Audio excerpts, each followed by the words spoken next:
There are decades where nothing ever happens, but there are days where decades happen. I saw that tweet the other day, and I truly feel it because I cannot understand what kind of strange cosmic event is going on for this week to exist. So we have the files, we have absolute disasters all over the place, we have conspiracy theorists being completely vindicated to the point that some will tell you there's a very plausible unified theory of everything and you won't like it. And I have to wonder why? How is this possible? Maybe they were right all along. Maybe we deserve the meteor. Maybe we do. And maybe we don't. But I'm gonna say that maybe just only some people. I'm not gonna go through all of the files. I've seen a bunch of stuff about that. It's been really rough. It's been really rough, and I don't think I can stomach a lot of it. And consider myself to be on the tougher side. Think of that what you will. It makes me very, very upset, very, very angry. Not good. In general, just not good. But there's some stuff we can go through. Not just in the beginning, mind you, but there's some stuff we can and should go through.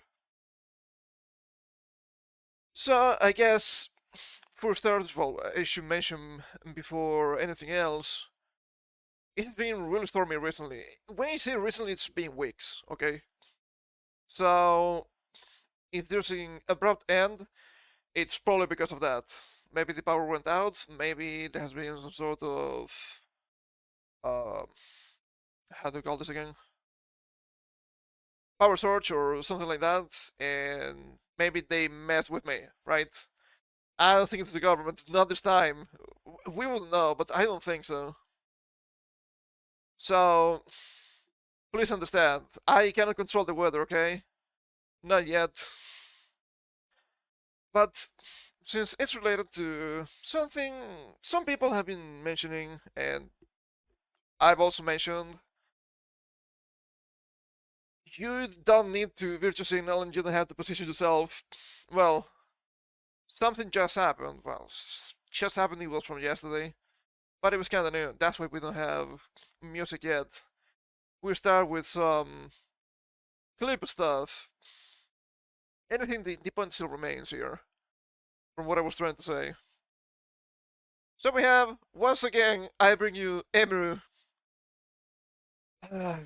I think she keeps getting in quote-unquote trouble. It's more drama than trouble, I suppose, because she happens to be big.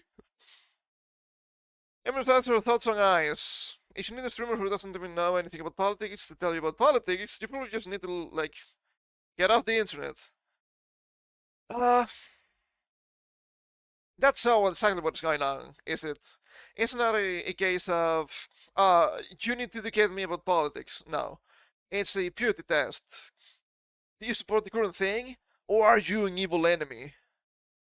On ice? Like, there's a certain extent where I'm like, okay, sure, I get people wanting. Is that music gonna mess me up? Maybe it is. Maybe. Maybe Twitch streamers are an actual problem, after all. I'm gonna play it a little bit safe, you know? I guess I'm gonna stay with the quote. There's another tweet. I guess I can bring it up. I didn't realize they have music here. Hold up. There's an easier way to bring this. Internet feels like it's being very spotted today. I don't think it's on my side. So, make it out what you will. No, it's not this one.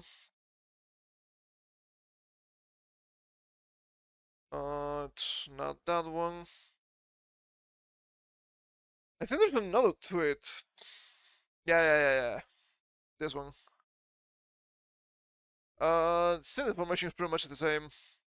But I'm not playing a clip with copyrighted music. Please understand. I know the true power level of YouTube moderation. I'm not falling for it. And people want to make content creators to say their opinions on important topics. But it's like, if you need a streamer that doesn't know anything about politics to tell you about politics, they probably just need to get off the internet. And here we have Legal Mindset mentioning solid answer. I agree. I guess we can bring some music for a little bit. We have more clip stuff in a bit.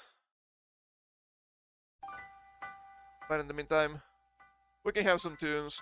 I kinda don't like being here in silence. It feels really strange to me. And here we have RS Gonads. I don't know anything about this guy, but I don't think this is wrong. LOL and turn lose, lose, lose. Support eyes, get slammed.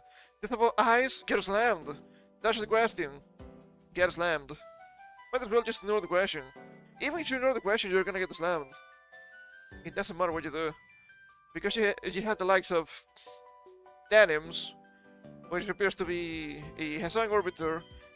She got into legal trouble with Ethan Klein, and she was selling spicy photos. Not even actually spicy, okay? But perhaps a little bit more festive, I dare say. On OnlyFans to pay for that. So we're talking about somebody here that's really highly valued, as you might expect. Never thought this in the day we'd be fan-sitting the modern Gestapo. Well, no, it's literally not the Gestapo. We can all agree that some stuff has been going on with ICE has been, to say the least, very unfortunate. But to say that, well, I don't know a lot, so I would want to position myself, because that's gonna be... It's ignorant! It doesn't matter. They're going to describe you some sort of ideology and some sort of group thinking anyway. Because it's not about the information. It's about funding enemies. And these people need enemies. All the time. They're so... They enjoy the conflict, huh? It's kinda funny. But they need enemies all the time. And they understand that some people that are to the opposite of them are not good enemies because they cannot win. We can see that with Asmongold versus Hassan, for example. And let us be real, Asmongold is not even a right-winger. If you think his core political values, there's a video of that. He's not right-wing at all. He's a gig normie that at least thinks a little bit about what's going on. It's the moderate left against deranged individuals just like this. And from what we're seeing, Hassan has been struggling a lot in his crusade against Asmongold, so... Yeah, to some extent, we can say that the tides are changing, maybe just a little bit. And, there are... I mean, this kinda makes sense, right? I have opinions on this thing I'm not involved in. You're a literal Nazi, huh? Yeah, what do you mean this is just about making enemies? You might think, they're attacking you because you're not part of the group, and that's correct. But you will never be part of the group. Not only because they have insane purity spirals, but because this way of acting doesn't make any sense. Okay, I'm ignorant, I don't know about this, so I'm not going to position myself, because that's a really stupid idea. When you're ignorant, at the very least. I'm just on the internet making content. That's pretty much Emiru. I think she does cosplay, I have no idea. So, you're one of the most evil people in human history. Okay. What is she gonna think? Ah, jeez, man. But surely I want to be friends with these people now. No. Now these people thrive in conflict. I mean, it kinda makes sense, right? It might be seen as rich coming from me, but they are drama queens at the end of the day. Kinda funny. kind of funny. And since you cannot win this stupid conflict, it doesn't matter what you do. Damn if you do, damn if you don't. Just do your own thing. Just do whatever you think it's correct or most valuable. They're gonna hate you anyway. So why bother? I was completely justified on my last highlight, I suppose.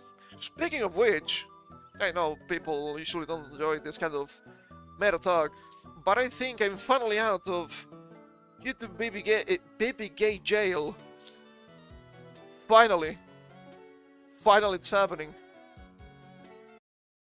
Which is pretty nice. It's pretty nice to see. It's been like 2 months. Jesus Christ. What a disaster. Well, now I know what to do, or what to not do, I suppose. That's good. That's good for me. At least I learned the lesson while I'm still extremely small. Am I gonna grow? I have no idea. But it would be a disaster if I actually needed YouTube clicks. You know what I'm saying? Speaking of more insane things, the Minecraft situation is completely out of hand. What do you mean, Minecraft? Well, as we can see here, they have released some sort of really strange DLC for the education version of Minecraft. Want to change the world IRL? Start in Minecraft in the free Good Travel DLC. Good Travel. Explore global civil rights movements, meet change makers, and learn how to stand up, speak out, and build a better world. There's been a lot of obvious pushback against this. We can see here the first reply. Are you kidding? This is a game geared towards kids. Get the propaganda out of it. People are saying, we don't want politics in your blocky games. And that's reasonable. And people that agree with this politics say, this is not politics. Well, first of all, that's a lie. It is politics by definition. Something being political doesn't mean it has to be partisan in nature. And something being political doesn't mean it's necessarily also bad. Because you agree with something doesn't mean it's not politics. If you are talking about, and I'm just taking this at face value, if you're just talking about civil rights, that's obviously political. I happen to say that's wrong. Also, I don't know if this is actually about the true history of global civil rights. Of course, I'm being facetious to make the point more clear. Civil rights would be about legal rights, which is about policy. That's literally politics. But even if you don't want to hear me speak about the reason behind this from a neutral standpoint, we could go to education.minecraft.net and read here. Lessons in Good Travel. Discover the meaning of good travel with Congressman John Lewis and journey through time to meet leaders of global civil rights and social justice movements who were catalysts for positive change. Subjects: government and politics, reading and writing, history. By their own admission, this is politics. No, I'm not even saying at this point it's necessarily bad or it's propaganda. First, we need to check if it's actually that. But it is politics. What is the DLC about?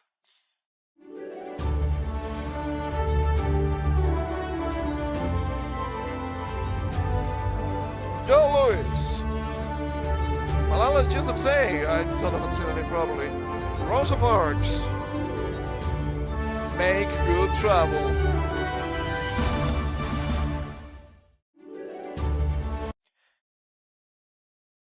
$10+, which is kind of funny that they mention $10+ here when they mention $8+ here in their website.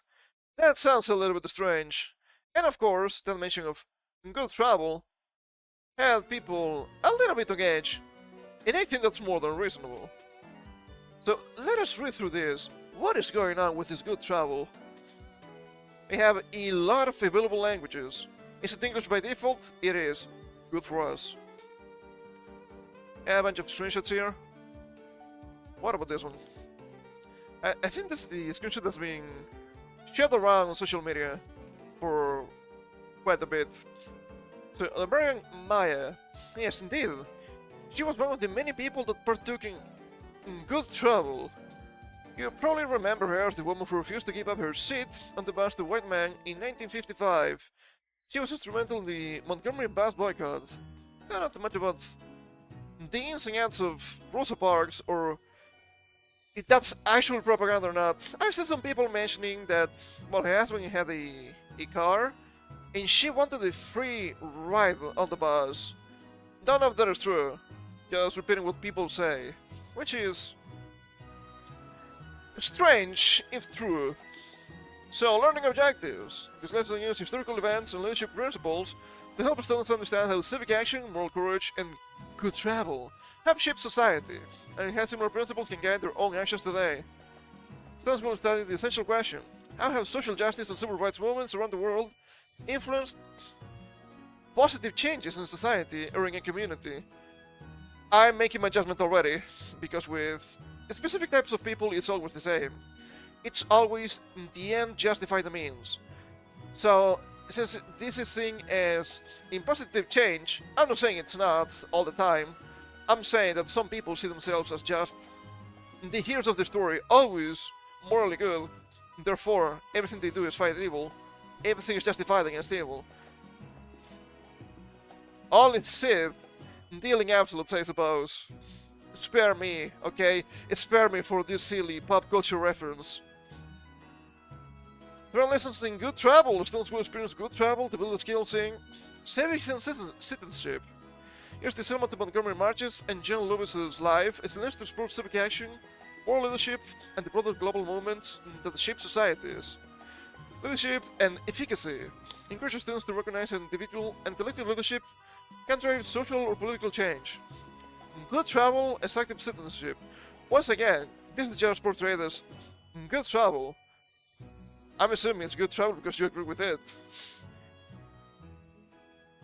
Global connections highlight how various social justice movements around the world. Examples given: women's suffrage, India's independence, anti-apartheid, equal education for girls, parallel and intersect with each other.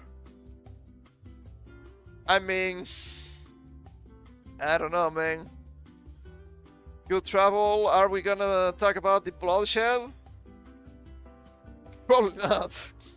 Learning objectives. Understand major social justice movements across history and how they intersect with civic participation and leadership.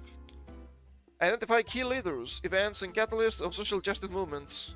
Examples given: John Lewis, Martin Luther King Jr., which, from what I've learned in recent times, this guy was commie, so make of that what you will. Mandela, which was, sorry to tell you this, he was a terrorist. I mean, those bombings, obviously terror, actually killed people. Yeah, it's terrorist action. Pankhurst and Gandhi. So, examining how they influenced laws or societal norms. Explore how activists, past and present, make critical decisions to foster positive change, including peaceful protests. Oh boy, every single time I see that expression nowadays, it just rings my bells. Fiery but mostly peaceful, isn't it? Civil disobedience and community organizing. Research and reflect on important historical figures across different movements, understanding the roles, leadership traits, and impact on policy or social structures. Reflect, good song, on how the lessons from civic leaders in social movements can play their students' own lives, inspiring them to become active, informed citizens. Informed. It's that expression again. They have more stuff here. Prep notes. I think we can assume a little bit here, right? Carry this about someone to Montgomery, which makes sense. And short primary source material, photos, newspaper clippings, speech excerpts to supplement the digital environment. Vocabulary. Optional pre-teaching. Activism. The first one is activism, and you will tell me this is not political. Spare me your useless dribble. Protest, catalyst, civic duty, non-violent, social justice, leadership. Social justice is this 2014. Also, leadership is also kind of a buzzword nowadays too, in this regard. Kinda nasty. Okay, sure. Mention some stuff for the US. I mean, obviously this is meant for the Anglosphere, Which kind of begs the question, if that is the case, whether you have all sorts of languages here, like Bahasa Indonesia, Italian, or I think this is Finnish. So strange, so strange. Getting ideas. Essential questions. As civil rights and social justice movements around the world influence positive changes in society or in a community, where have civil rights and social justice movements occurred? What was/is the context in which these movements have occurred? What conditions were present that served as a catalyst for the movement? I mean, this, I have to admit, this section is actually kind of normal, taking at face value, because this is actually about the history, which, fair. Knowing about history is actually good. Hot take. Don't cancel me for that one. But the leaders of key civil rights and social justice movements through history. Also, I agree that it's probably loaded because of the specifics of the language. Women's suffrage, India's independence, US civil rights movement, anti-apartheid, and equal education for girls. The same. Student activities. Okay, there's some video stuff. Library hub. Okay. Interesting. Okay, alright. Yeah, they keep mentioning Nelson Mandela. Surely everything is right with the world. At least I don't think they mentioned Malcolm X. That guy was also a piece of work. Performance expectations. Ah, look at this. By the end of this lesson, students will be able to define good travel. So, they mean to make them into cool little activists? That's really disgusting. Articulate John Lewis's philosophy and its relationship to civic engagement. Identify key social movements. Aim to describe the Lesbian global movement beyond the US civil rights movement, including its leaders, and make civic issue and main civic issue. Connect historical movements. Explain how social movements worldwide influence and inspire each other. Show empathy and understanding. Empathy. Another buzzword nowadays. Demonstrate empathy for different communities, struggles, and understand the civics and legal frameworks activists challenge or seek to reform. Once again, activism. Surely, this is not political in any way, shape, or form. Personal civic reflection. Provide examples for standing up for justice or fairness, and reflect on how they can be catalysts for civic action in their own contexts. I mean, I guess they use catalyst in the social sense and not chemistry, which, sure, I suppose. And I think we have some clips here, if I'm not mistaken. So now you might be thinking, okay, hold up. What is really in the game, right? Well, we have some short clips. Let me stop this because it's gonna make me annoyed a little bit. So we have here from Hayasami Haru. I'm supposed to teach people that racism is bad. No. I'm literally calling everyone, including the protesters, obstacles. Yes! Conclusion. The map did not teach anything. If anything, it was even more racist itself. I just spent building fog machines on everyone. Well, that's Minecraft for you. Okay, is the fucking recording on? Okay. As a Minecraft player, I decided to look up this map on Minecraft Bedrock to demonstrate why this is a bad idea to have on Minecraft Bedrock as a whole. Because Minecraft is a sandbox game, right? Yes. And the very nature of this map is supposed to teach everyone that racism is bad and shit like that, right? Whoa, racism is bad. What a take. Oh my god.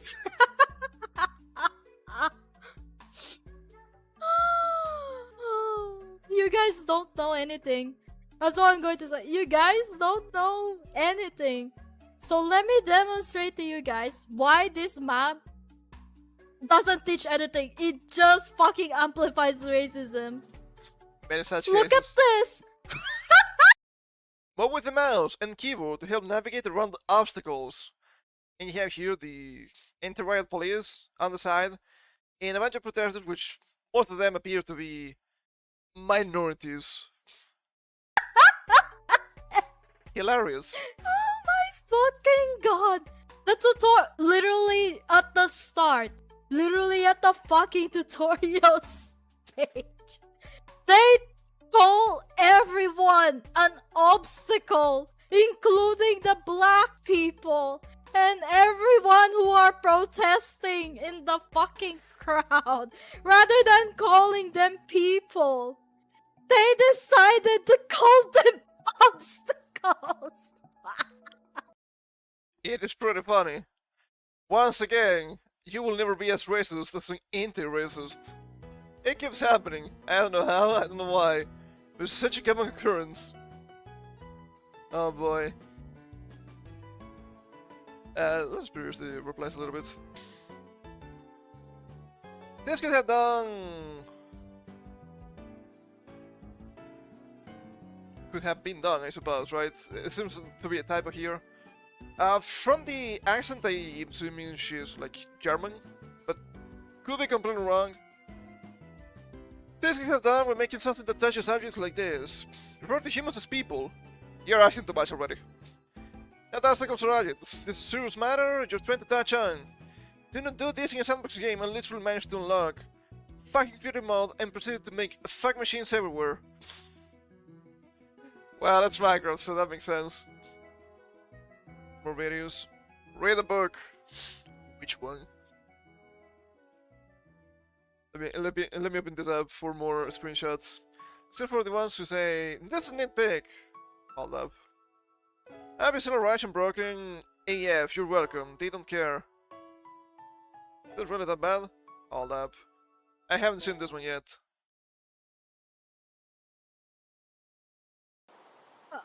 Huh? Okay. March to the capital. Turn around! Did I break it? Why are they walking like that? Hello? I'm pretty sure humans don't teleport really.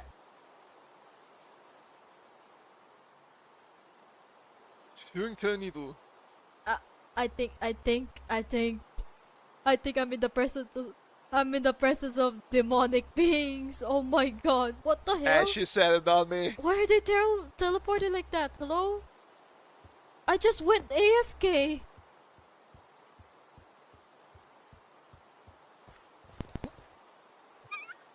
And this is an amalgamation of NPCs, I believe. Oh no, those are not. Huh? That's hilarious. That's pretty funny. That's pretty funny to me. And we have a couple of screenshots here. Oh no, these are actually videos. I mean, that's probably fine. Some viewers played that map is such a bad idea and they with jelly. Decided to play it, and he got the telephone port and spam bombs. It's pretty funny. What about this? Yeah, for thanks. The school looks even better than it did before. We can now return to our studies and learn properly. This was about the bombing, I bet. Which sounds extremely hilarious.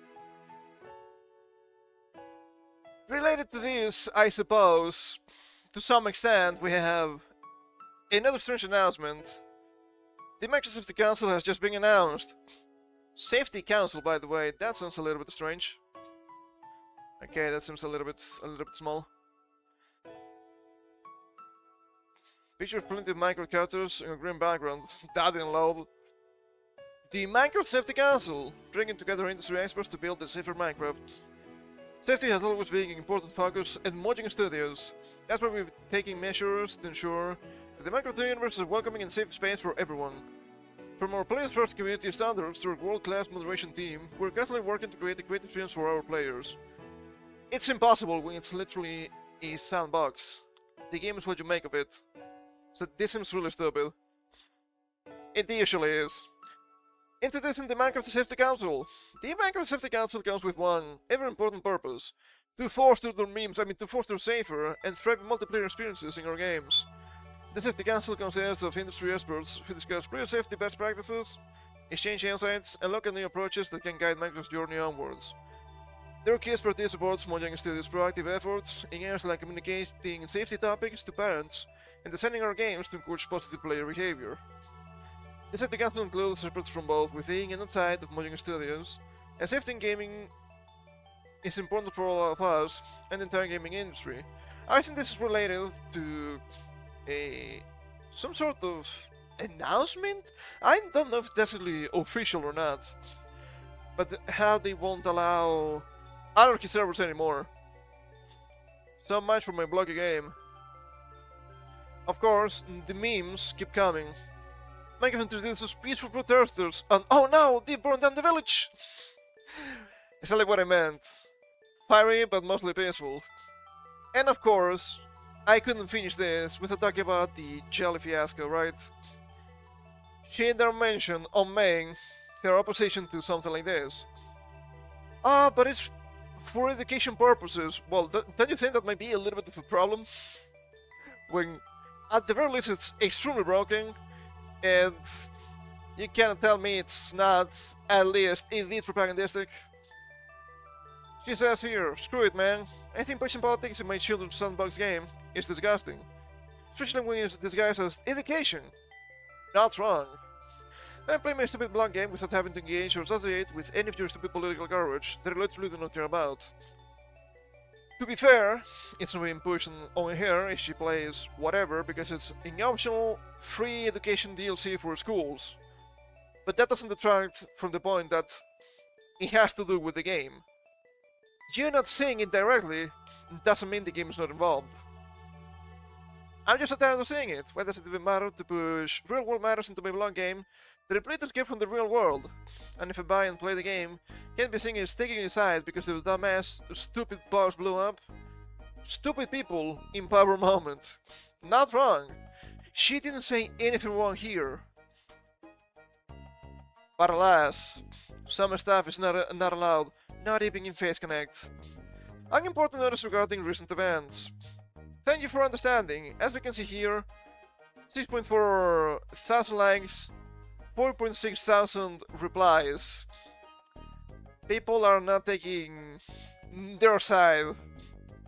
That is a recent event. Thank you for supporting Face Connect. Recent comments made on Twitter by one of our talents include discussion on sensitive issues.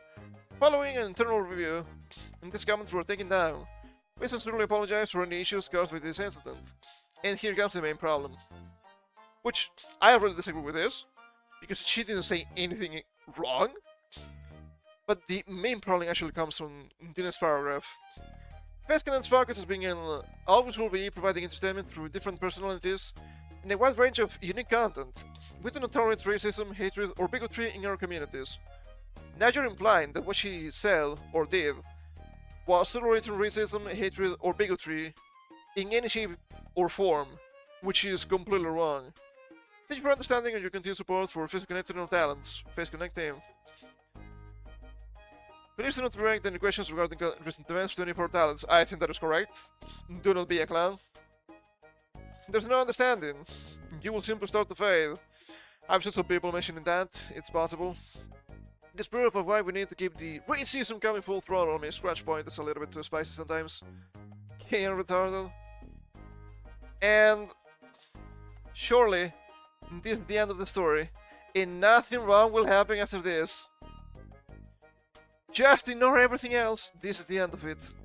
Everything will die down. Don't worry about it. Surely people will not start questioning their allegiances or their support to different companies.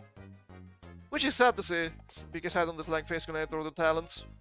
Despite me not watching a whole lot nowadays. But trying to antagonize your fan base may be seen as a problem. Both for Face Connect and to some extent also Minecraft. So yeah, just a stupid situation all around the place. Speaking of stupid situations, God, everything is so stupid nowadays. I've been feeling this. Reality is such nightmare fuel that if you try to talk about current events with someone who is blissfully uninformed, it's quite literally impossible not to sound delusional, conspiracy-peeled, and wildly schizophrenic. Hello, that's me. And that's been happening for far too long. I'm sorry to tell you this. It's a lot of people that don't understand anything of what's going on in the world, and that makes me a little bit sad. Because of course you want things to be better, you want things to improve in a way. But when people don't see the world for what it is, it's just literally impossible. So let us take the dark turn and let us talk about Jeff. My name Jeff. It's way worse than that, sadly. Of course, I'm not gonna go into the creature details. A lot of people talk about those. I'm not saying it's not important. I'm saying I'd rather not. Not because of allegiances or anything like that, but because it's really heavy. It's really heavy stuff. That's not to say we're not gonna see stranger stuff anyway. So we have here, for example, Jeffrey Epstein suggested microtransactions to Bobby Kotick, like in games to educational subversion. The things that never happen keep happening. I'm curious. Well, it's debatable which games had the first microtransactions. It seems infamous human trafficker Jeffrey Epstein was a major factor in Activision adopting the controversial game mechanic. From what I've seen, one of the first adopters, at least in a mainstream game, was Maple Story. I guess we could also mention the infamous horse armor. Was that Olivia? I'm not sure. I think so. Microtransactions run the gamut of in-game content from cosmetics like outfits and gang scenes to actual in-game mechanics. While Activision had been releasing DLC already, it was around the time then CEO of Activision, Bobby Kotick, was talking with Epstein that the company really embraced microtransactions. The conversation with Epstein began with being asked to recommend edutainment. I mean, it's a mix between education and entertainment. It only makes sense. Games for a meeting he was having with lawyer and education leader Joel Klein. In the email, Epstein said, traditional education methods have failed and games could replace them in subversion. Haven't we been talking about this for years already? Haven't we been talking about this, at the very least, since 2024? I told you. I told you what's happening. You can go back and check. I was talking about this already. 2, 3, maybe not 3. Yeah, 3 would be a little bit impossible. But I was talking about this 2 years ago already. I'm curious. What do I know? I don't really know anything. I just read what they say. I learned some kind of reward mechanic to encourage play. An example for celebration was given by Epstein with a door that could have symbols on it that meant konnichiwa, hello in Japanese. And upon knocking on said door, the player was greeted by a hot princess with big tits and a thong. He then suggests this will make a generation of kids learn Japanese. Well, on one hand, he's not wrong. On the second hand, we have to admit, this is not happening. That's not really what happens, is it? Getting inconvenience and sexual appeal in games, but set real rewards could be key in getting players more engaged. Okay, don't make me agree with Jeffrey Epstein on anything. But this guy, this fucking guy, Kotick, what an idiot! You were giving the winning condition, and you were like, you know what? I don't like it. I don't want to make money. I don't want to win. How stupid can you be? Holy shit. No wonder people hate Activision. It's right, it's a good idea, but key is real-world rewards, Kotick replied to Epstein. Learn to read, earn cell phone minutes, iPhone credits, virtual items in games. I'm baffled. I'm baffled by their sheer ignorance. Holy shit, dude. Earn cell phone minutes, iPhone credits, virtual items in games. Not really that different from what's actually happening. How stupid can you be? If it doesn't work, why do you keep trying for years? God damn it. See what I mean? See what I mean? They're surely incompetent. Even Jeffrey Epstein knows it better. That's Bobby Kotick. What is going on? What is this world we live in? It's really strange. I know I'm making completely new phrases that have never seen the light of day before. Previously, Activision had released more simple downloadable content for Call of Duty in the form of map packs. Around this time, the current release was 2013's Black Ops 2, which was the first game in the franchise to offer true microtransactions like weapon, camp packs, calling cards, and extra created class slots. This gets more interesting when Epstein then forwarded the codex response to Pablo Solman, who now describes himself as a hacker, inventor, and technology futurist. I don't know who Pablo Solman is. Hold up. Pablo Solman. Who is this man? Futurist. Okay, alright. Can you tell me something that I don't know? I guess not. Is this just a guy? It doesn't appear to have like a Wikipedia page to see the works this guy did or anything. Just a futurist. Okay, alright. It's remains unclear what Holman's role was with Epstein's overall planning in Social Circle. The Epstein merely forwarded the codex response to him with the subject line President of Call of Duty Activision, to which Holman gave feedback on the discussion. I'm all for indoctrination kids. I'm all for indoctrinating kids into an economy. They are just saying it. They are just saying it. They are plainly just evil, and you don't hate them enough. Holman said, you gotta love how this example for real-world rewards is virtual items in games. So are they agreeing with this because it's even more stupid than what they planned? I'm sick of being right all the time. Make me wrong for once. I wanna be happy. Worth noting after this conversation that the next Call of Duty game, 2014's Advanced Warfare, which introduced full loot boxes to the series in the form of supply drops. Full loot boxes. It's been 12 years. They could be now groomed by Epstein. Here's the full original email from Epstein to Kotick. Okay, it's not that long, we can read it. Critique? Question mark, question mark, question mark. I met him with Joel Klein on Monday. Joel Klein? Who's Joel Klein? Hold up. Joel Klein? American Lion School Superintendent. He was the Chancellor of the New York City Department of Education. Okay. Now we know. I met with Joel Klein on Monday. Any entertainment games that you like already out there, play Medal of Honor Call of Duty, and you will learn war history. Okay.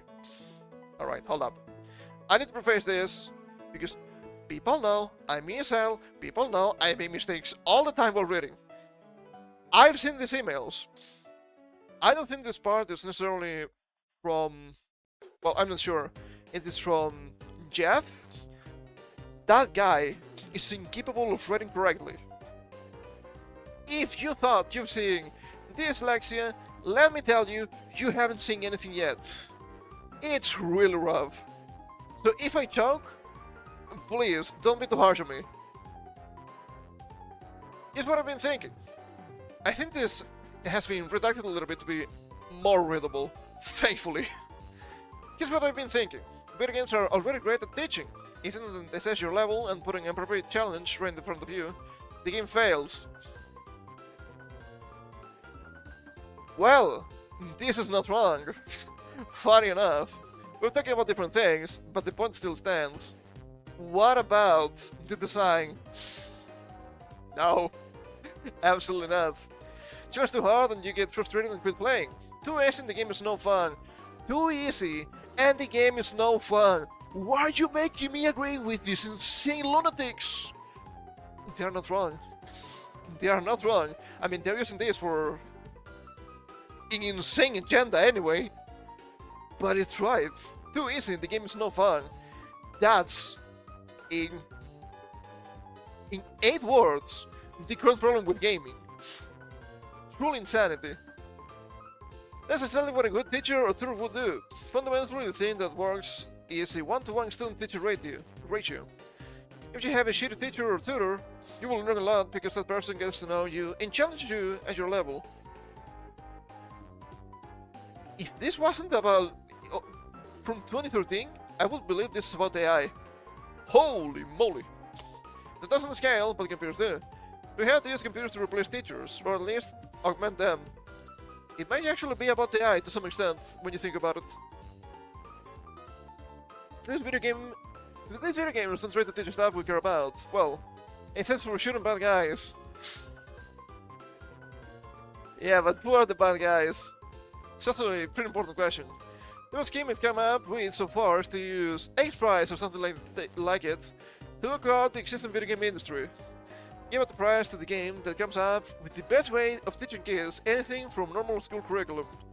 Let them pick whatever they want to teach, any grade level, and just incorporate it into the product. It's just about gamifying education, which has been happening for a while. I guess Duolingo is a good example, despite what you might think about the platform in itself. That's the way to get the most brains and the most useful for the least money. You don't just keep convincing educators and parents about this stuff, and just go straight for the kids. Stop convincing educators and parents, just go straight for the kids. Of course it sounds extremely wrong. It's Jeffrey Epstein after all. Ugh. Man, you're looking at the door in a video game. It has some school symbols printed on it. You know, munchkins walk up to the door and say Konnichiwa. The door opens, and they're greeted by a hot princess with big tits and a thong. The door closes in your face. You're going to fucking learn to read and pronounce kanji. Of all the things you could say, this is probably not top 50% worst ideas. And it's that 5th grade boys, and then next thing you know, you'll have an entire generation of bilingual kids speaking Japanese to each other behind the backs of their parents and teachers. See, I don't think this is bad, because I think learning language is really important. I like Japanese stuff anyway, right? But then again, it's all about the slimeness of it all. All behind the teachers and the parents. I could think it's interesting if it wasn't Jeffrey Epstein. Entertainment is for pussies. It doesn't work. Once kids catch on that, or that you're trying to teach them something, they shut down. You have to keep the boobs and guns and profit. You see how much money video games are making these days? Fuck educational reform. We need educational subversion. This was a trip. Holy shit, dude. I mean, at the core of it, I don't think he's actually wrong. All that wrong, at least. I think it's dangerous. No matter how you got it, because it's Jeffrey Epstein. And, yeah, maybe showing big boobs and a thong to 5th graders. Maybe not the best idea. But it's just, at the end of the day, it's nothing more than the stick and the carrot, as they say, right? So I understand it. It's more stuff about Jeff in video games, okay? It's really weird. It's really a really strange week. So we have... Okay, this is just insane. Epstein Island has a Pokemon Go Pokestop. Apparently. That's cool. That's cool. I wonder why. Epstein Island Pokestop sundial on Little St. James has been known since October 2021. To be fair, because I know a guy that played Pokemon Go a lot, this is not as insane as you might believe. Because they had some sort of automated system, it was automated to some extent, where you could just take a picture of something that looks vaguely historical or vaguely like a monument, and submit it, and get it to see Pokestop. And actually, that guy actually encouraged another of our friends to do that, because he had some sort of traditional construction in his home, which, I mean, it's not really that rare or strange. The kind of thing that was pretty much in any home 100 years ago. Not even 100, like 60 years ago, right? I don't think he ever did, but I know that that guy made a lot of Pokestops around. He played a lot, so that makes sense. But there's more. I never believed that Jeffrey Epstein killed himself. Nowadays, I don't believe this guy is dead at all. From Fortnite. Post was delivered by the post author, which is a bit of a shame. Hey, official Fortnite here. This was a Raspberry Fortnite player. A few days ago, in System Fortnite account, owner changed their username from something totally unrelated to There's Jeff1, which is saying by in the emails, that's Jeff's account for games. Following the revelation of Little Jeff1 as a name on YouTube, the Fortnite trackers only display your current name and not any prior changes to it. We have no record of the subject's email address as referenced in the public document existing in the Epic account system. Since the public document releases, people have created Fortnite accounts with similar looking email addresses and usernames. The thing is, this being the truth, or Jeffrey Epstein still being alive, would produce the same exact message. That's kind of a problem. And as we can see here in the replies, we have no record of the subject's email address referenced in the public document existing in the Epic account system. From the files, apparently.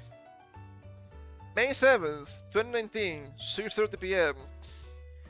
The $25.95 charge was for V-Bucks on Fortnite. Didn't Jeff kill himself in 2017? Shouldn't this be literally impossible? It doesn't prove he played, I mean, I guess, but still.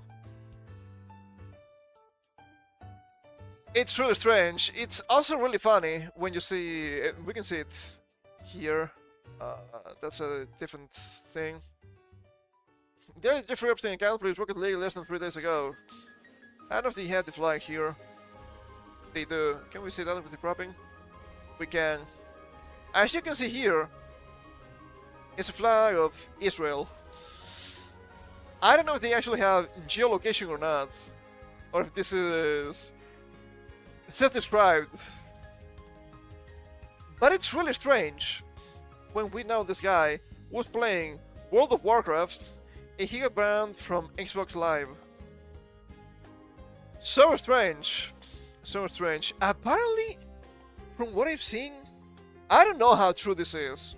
I can only mention this in regards of people are talking about this, so make of that what you will. But there are some allegations of some videos, some Minecraft videos, being made by this guy. I'm assuming they use the information from the account to know where. Okay, let me rephrase this.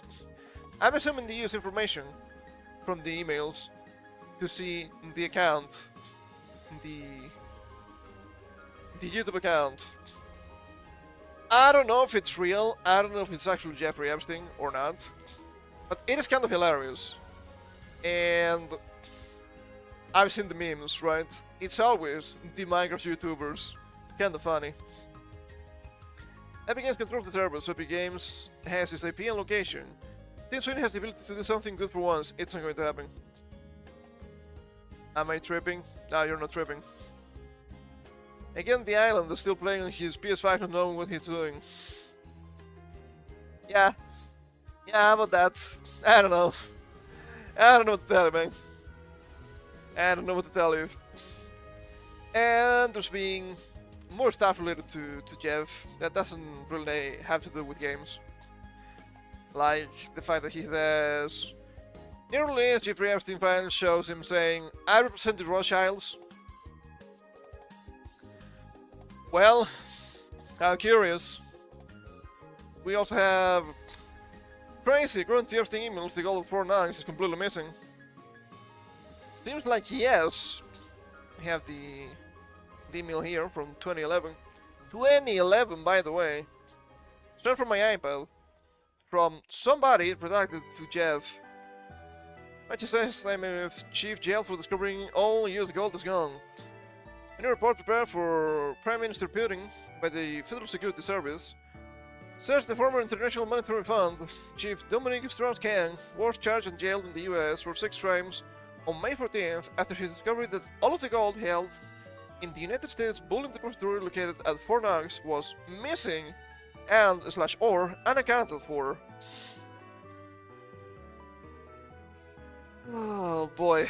Going to this FSB secret report, Strauss-Kahn had become increasingly concerned earlier this month after the United States began stalling split delivery of the IMF of 191.3 tons of gold. That's a huge amount of gold. Agreed to under the Second Amendment of the Articles of Agreement signed by the Executive Board in April 1978 that were to be sold to fund what are called Special Drawing Rights, SDRs, as an alternative to what are called reserve currencies. This FSB report further states that upon Strauss-Kahn raising his concerns with American government officials, close to President Obama, he was contacted by rogue elements within the Central Intelligence Agency, CIA, who provided him firm evidence that all of the gold reported to be held by the US was gone. Upon Strauss-Kahn receiving the CIA evidence, this report continues. He made immediate arrangements to leave the US for Paris, but when contacted by agents working for France's General Directorate for External Security, the American authorities were seeking his capture. He fled to New York City's JFK airport. Following these agents, directed not to take his cell phone because US police could track his exact location. Ooh, that's actually something that happens. That's kind of funny. Once Strauss-Kahn was safely boarded on an Air France flight to Paris, however, this FSB report as he made a fatal mistake by calling the hotel from a phone on the plane and asking them to forward the cell phone he had been told to leave behind to his French residence. What a fucking idiot. After which US agents were able to track and apprehend him. These people have a lot of influence. These people are really powerful. Yet these people are fucking stupid. It is insane to me. They make such basic mistakes, it's painful. But in the past fortnight mention, the support continues. Strauss-Kahn reached out to his close friend and top Egyptian banker, Mahmoud Abdel Salam Omar, to retrieve from the US the evidence given to him by the CIA. Omar, however, and sadly like Strauss-Kahn for him, was charged yesterday by the US with the sex trafficking. It's cropped, so I will know.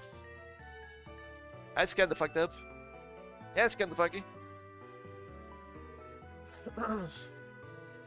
As you can see, I'm dying. I've been reading a whole lot already.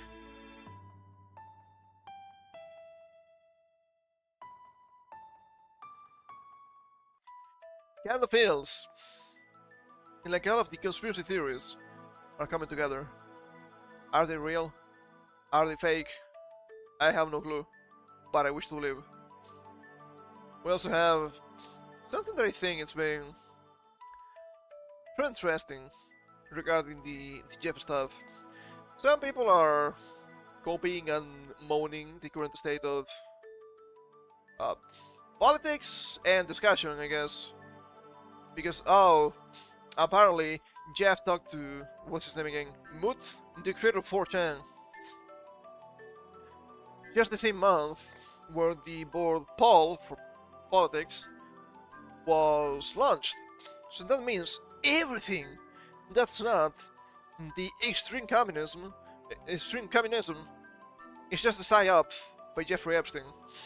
Which doesn't make any sense, because a lot of people reach to pragmatic conclusions just looking at the world, not what they're being fed on 4chan of all places. I don't think the creation of Paul in, 2011, 2013, I'm not sure, I never used 4chan, hasn't made the government in this very country we live in extremely corrupt for 20 years, okay? Do not kid yourself. But there's been a specific email floating around that's really nasty. The real culture war Epstein story that none of these leftists are going to talk about or address is that Epstein was actively talking to homosexual groomers who were pushing transgenderism and trying to push the idea of trans children. 2018. I guess he didn't kill himself in 2017 then. It's from Robert Trivers to Jeffrey Epstein. It is very simple. I will compare male to female with female to male. Of course, this ideological stuff was going on before this email. Of course it was. But still interesting the jump in the past 7 years. With regard to molecular control or development, we're increasingly capable of producing novel phenotypes. I thought the genetics was bad. More feminine men by blocking testosterone receptors or castration. They are just saying it here, or castration, they just don't care, because they are the worst demons to walk this earth. And at the same time, increasing estrogen production. The one blocks female features, I think that means blocks. The second encourages female features, more masculine women, heavy testosterone dosage, incredible external effects, heavily burdened men. You would never guess they had the female bone in their body.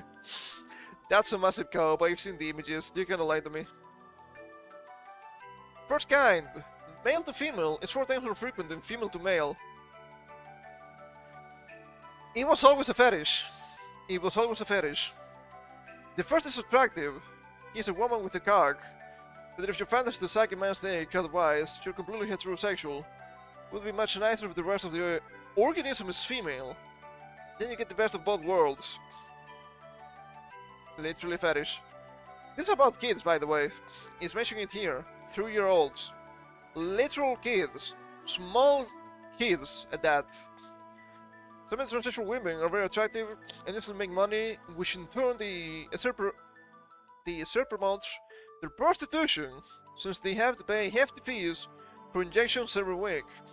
But they are sexually happy. Once you have reached manhood, even castration doesn't prevent the sensation of organism. We all know this means orgasm. Cut with the poor female to male versions. They are happy and lonely. They are made with pom-poms, the worst of both worlds. If you like a smelly masculine man, you want that hard cock that comes with the show. You don't want one of nature's more complex and variable structures, the pom-pom. That is an acquired taste, and not with a man. There are hundreds of female trans videos on websites. I have never seen a male one. By the way, we are now pushing the intervention earlier. Did you notice your 3-year-old son has trans tendencies? So now you intervene with hormones. We're friends to do that, but who knows? It's always been a fetish for these people. That explains a lot of the insane ratios, and I think it's way worse than what they mention here. 4 times as frequent, I think it's way worse, especially nowadays. So they're pushing for this, but the ones that are propagandized are everybody else. Sure thing. Sure thing, I will believe your lies. And of course, since people are freely talking about the stuff here and whatnot, since Twitter, now X I suppose, has been a great platform for this kind of free discussion, that shall not be allowed. So we have here, from Global Affairs, this is an actual official account from the company. French judicial authorities raided Paris office today in connection with the politicized criminal investigation into illegal manipulation of algorithms and purported fraudulent data extraction. This doesn't have anything to do with Jeff, but it's kind of the same realm. Twitter/X is way too powerful because people can just talk freely and share ideas, and that's not good. So of course, European countries are taking measures so that stops. You will not have free speech, because that's really dangerous for the governments. We're disappointed by this development, but we are not surprised. The Paris Public Prosecutor's Office widely publicized the raid, making clear that today's action was an invisible act of law enforcement.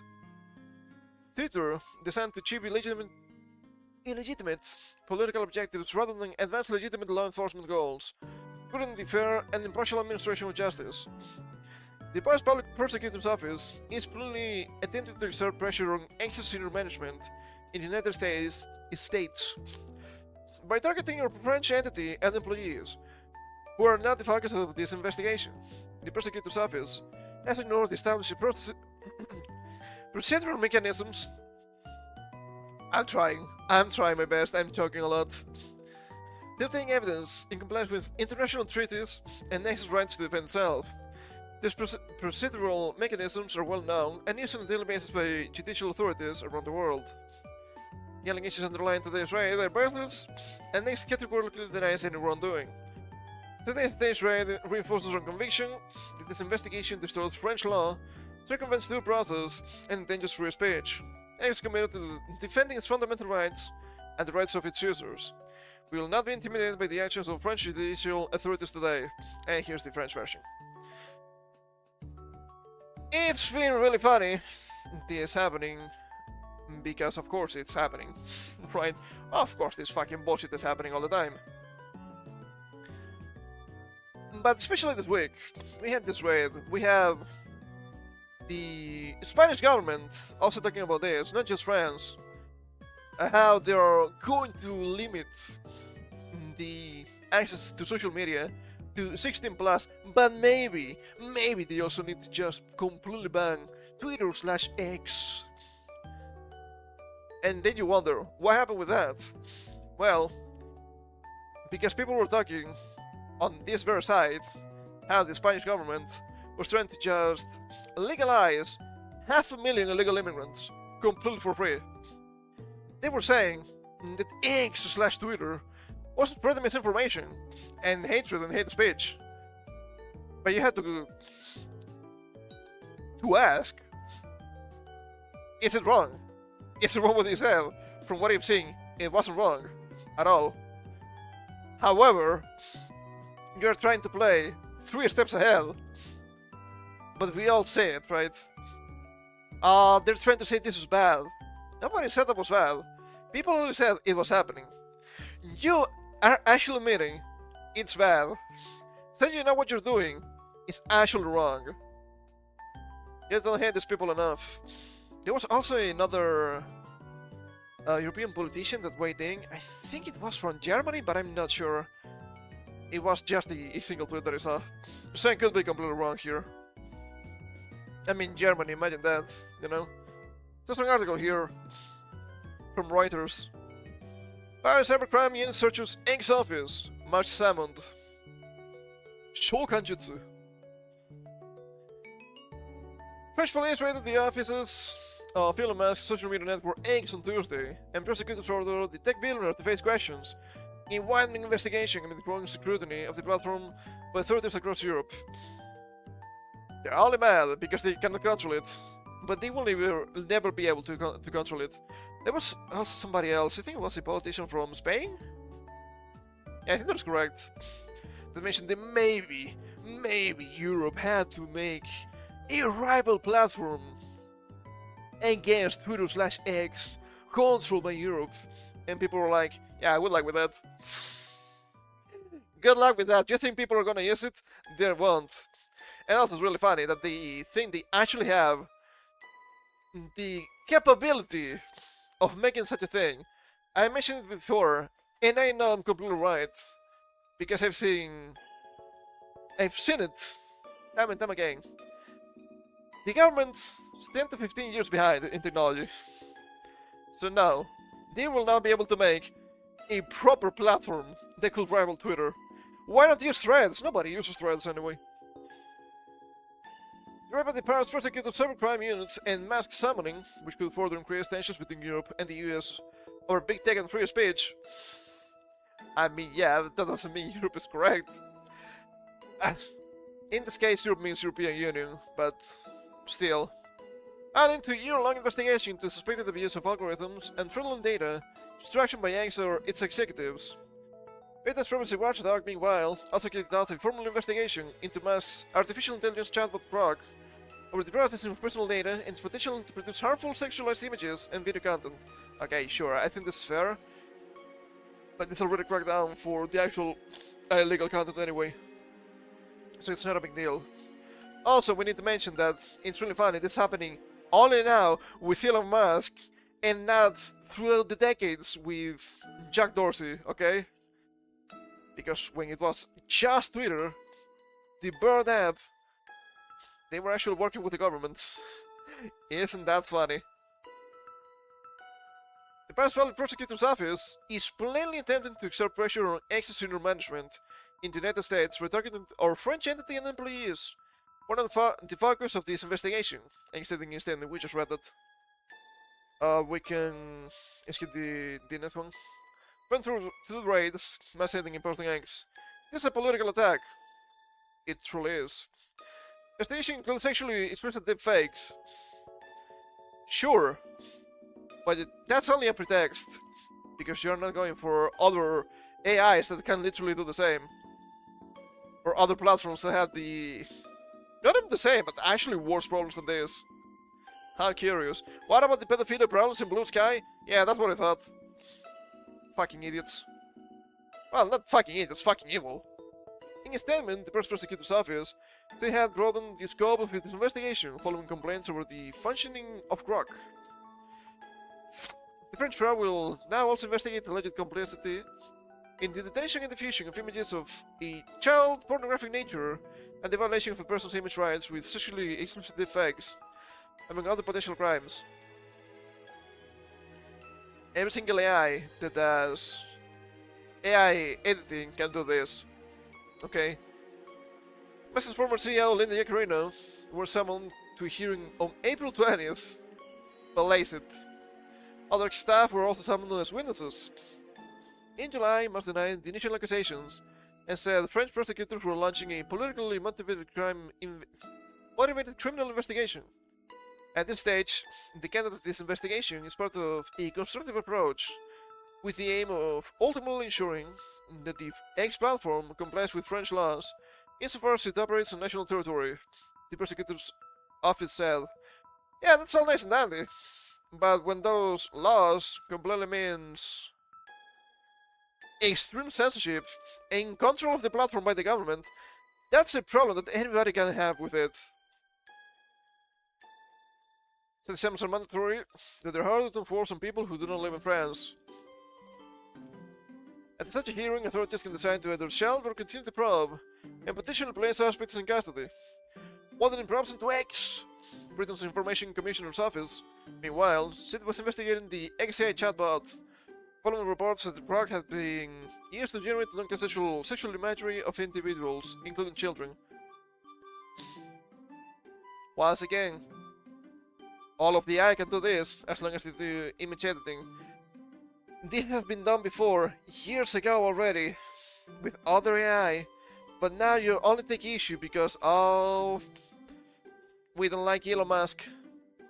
He's allowing some sort of public square without censorship, and will we control the population? It was media regulator Rockham, said separately, it was setting out the next steps in its investigation into X, launched last month. They would provide a few details. Upcom is seeking to assess if the company has done enough to mitigate the risk of sexual deepfakes spreading on its social media platform, but it has said it was not investigating XAI, which operates the Grok chatbot, as it falls beyond the scope of current law. So what you're doing is just stupid, by your own admission. The European Union launched an investigation last week into X2, seeking to assess whether it disseminated illegal content following a public outcry over the spreading of manipulated sexualized images by Grok. You want to say that Grok is the root of all evil here, but sadly it's not. It would be convenient if that was the case, but I'm sorry. No, deepfakes have been a thing before modern day generative AI anyway. And before that, you already had Photoshop. You cannot run away from this. The genie is out of the bottle, and you will always have bad actors. So Grok is not even the first one, not even with AI, okay? This is just an excuse. So annoying. Chatbot continues to generate sexualized images of people, even when users explicitly warn that the subjects do not consent. Reuters has found. The subjects do not consent. Do you expect the machine to care? It will not.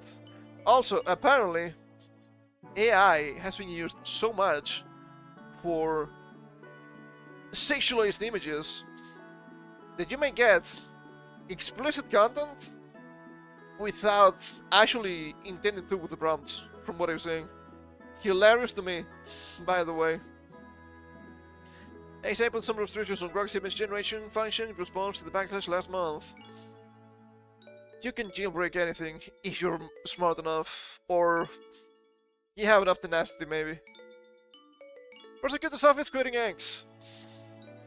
The Paris Prosecutor's Cybercrime Unit is conducting an investigation in France, together with the French police's own cybercrime unit in Europol. Every single time I see this, I laugh.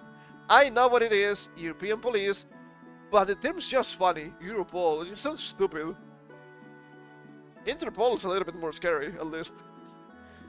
The unit previously arrested Telegram founder Pavel Durov in 2024 over charges including complicity in organized crime carried out on the messaging app. Charges his lawyer has described as absurd. Another excuse, we read about this several times. It was just because the Telegram guy was not going to make a backdoor for the government. Which is good, okay, that he didn't.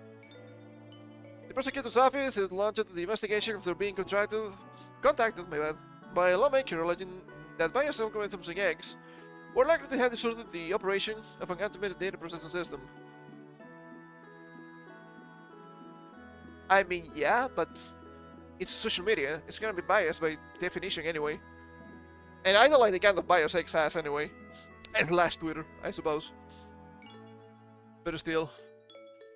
From time to time, I keep being shown the worst clowns on the site.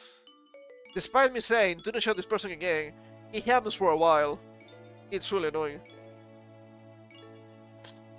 Yeah, the settlement complaint from January 2025 is yielding results. The lawmaker, Eric Botherell.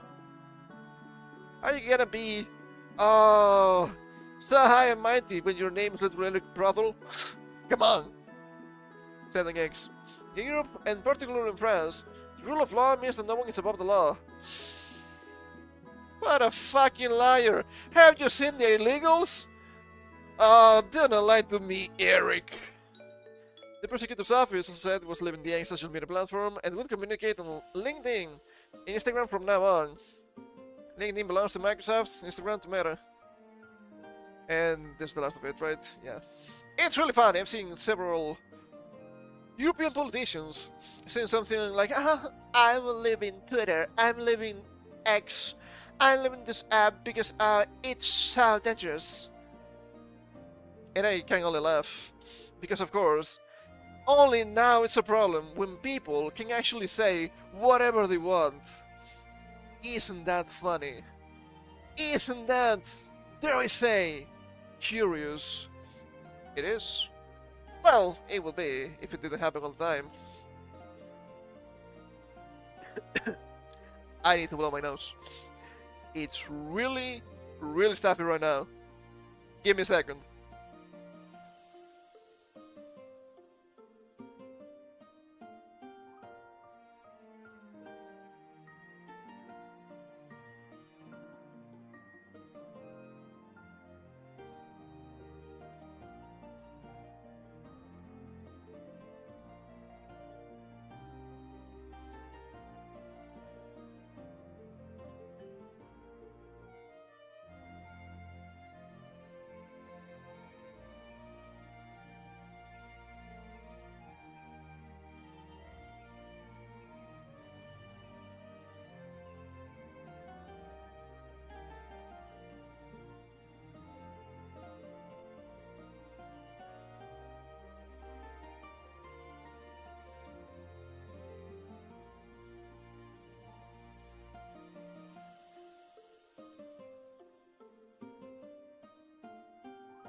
And I don't think that politicians should run away from the public discourse, okay?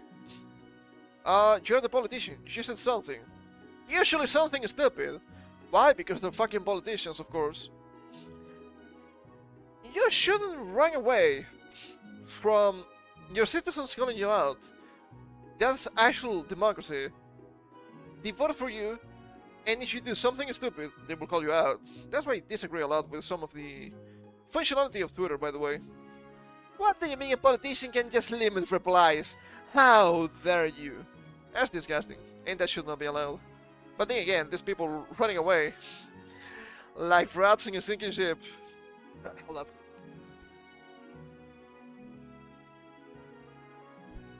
Ugh. Tap a little bit my left ear, I think. Everything is fine now. How curious. Why would they run away? She knows only why. And I have the hatred, the misinformation. Sure thing, pal. Sure thing. Well, let us go back a little bit to games for a second here. Because there's a couple of interesting things here that I find a bit interesting. So first of all, MMOs keep dying, god fucking damn it. No, Ace of Creation is shutting down. All employees have been laid off from developer Intrepid Studios, with founder Steven Sheriff also resigning. It's kinda sad. I think a lot of people were waiting for this to come out, and it actually didn't. I make a limited statement in my personal capacity and on behalf of the company regarding the situation. Control of the company shifted away from me, and the board began directing actions that it could not ethically agree with or carry out. As a result, I chose to resign in protest rather than lend my name or authority to decisions I could not ethically support. Following my resignation, much of the senior leadership team resigned. Following those departures, the board made the decision to issue warning act notices and proceed with a mass layoff. I cannot responsibly speak to further details at this time, due to ongoing legal and governance matters. What I can say is that the developers and their staff acted in good faith, and deserve better than the uncertainty that they're facing now. I'm incredibly dismayed by the situation. And it's a short clip here, I don't think he's gonna play much more than that. Always following a scam, glad I didn't spend a penny. I've seen some people mentioning that. That's what we have here. This team from Cotton Gamer. Agents of Creation just pulled everyone. After 10 years of crowdfunding and promises. The 8 years of crowdfunding. Gets even crazier the more you read. Allegedly, they knew it was coming, but released on Steam early access for a last-minute burst of cash, and avoided the refund policy in Kickstarter. Crazy. That's really slimy if true. Surely this against Steam TOS was selling again that needs money to continue?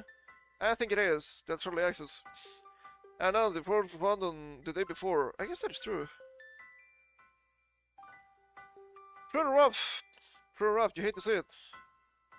And I know I said that, yeah, I probably wouldn't get obsessed with a MMO again.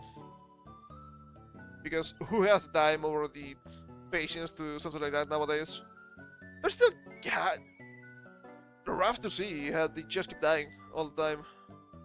And there's nothing you can do. And they'll be rough out here, man. It's also... Speaking of MMOs to some extent, I suppose, that's something this really strange thing I saw the other day. Warcraft creative director wishes Blizzard chose another name for the series because current one sounds intimidating. Shit, I wonder why. Warcraft, what it's about? Waging war? Ah, kinda makes sense. I don't know, that kinda makes sense. Come on, man.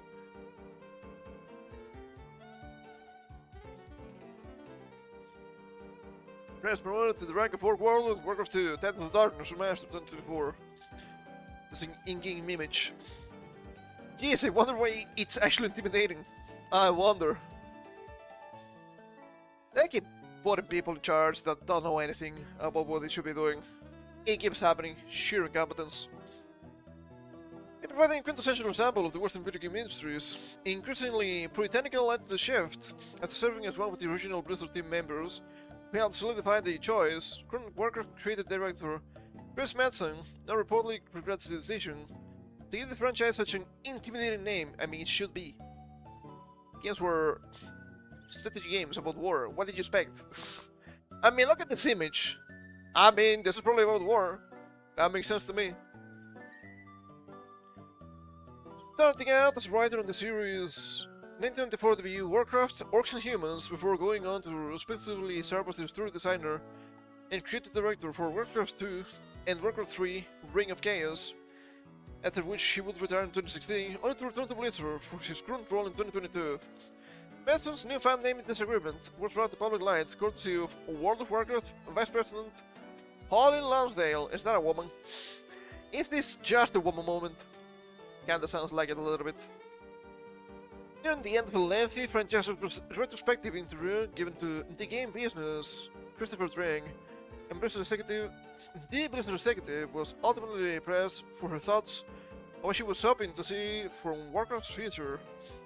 To which she asserted, "It's a fantastic IP. In my humble opinion, it's being underutilized, and I just want to bring it to as many people as possible." Nothing that's wrong, but you need to be careful. If you try to appeal to everybody, you appeal to nobody. Happens every single time. Are you gonna make some sort of Netflix adaptation? You wouldn't make the orcs black people, would you?